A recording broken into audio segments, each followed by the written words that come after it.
Hello everyone, welcome to day 2. Before even starting with today's topic, let me ask you one simple question. Have you ever noticed that on some days your toddler is able to take in your nose and on some other days that simple no turns into full-blown meltdown? And you are left thinking, this is not his usual behavior. Yesterday, when I said no, he didn't behave like this, then why today? So today, we are talking about something that explains this behavior really well. We are talking about how energy drives toddler behavior. One of the biggest reasons why toddlers' behavior feel unpredictable is because we take each behavior in isolation. But in their early childhood phase, in these toddler years, this behavior is rarely about that one particular moment. It is about their energy and their nervous system capacity. And even the early childhood researchers, they have noted that kids of these age group, they regulate first through their bodies and then through their mind. And when I say energy, what do I actually mean? Does it just mean the physical activity? The answer is no.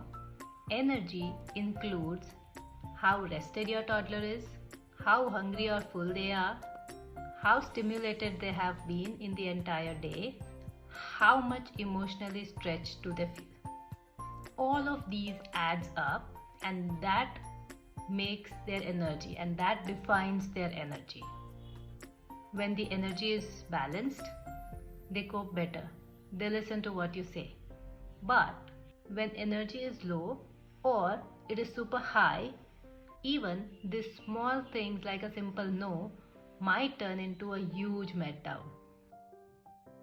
Let me share one real life example with Krishiv. Winter is going on and one evening he asked me for cold water. And like every other day, I told him, no bacha, you'll get cold. And suddenly, it turned into a huge meltdown. Big emotions, big tears. What confused me was this. This is not his usual behavior. On most of the days, he would say, okay mama, and go back to playing. Then why a tantrum today? When I paused and reflected back on past couple of days, I noticed a behavior. Over past few days, he had heard a lot of no's. No cold water because you might get cold. No playing with sand because you might get cough. No to few other small things here and there. Each no made sense to us as a parent. We are taking care of them. But for them, each no was an added denial. That particular evening, when he asked for cold water, he was tired. When he heard another no, his system couldn't handle it anymore and that came out as a full-grown tantrum. And this is something early childhood research talks about a lot. Young children don't experience stress as an isolated event. Their nervous system keeps on accumulating it. Unlike adults, toddlers cannot reset after each emotional moment. These moments keep piling up for them. And when their energy is low, even a simple no can act like a tipping point. So that meltdown was not about cold water. It was about accumulated frustration, emotional fatigue, low regulation capacity. And his body was saying, I don't have anything left to handle this now. And this is why generic advices like be firm, they are just doing it for attention, just ignore them, won't work in this case.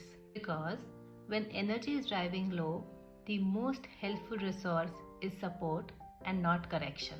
That might look like acknowledging their feelings, reducing demands, staying close to them, letting the moment pass slowly. Not because the boundary changes, but because you being with them restores their energy.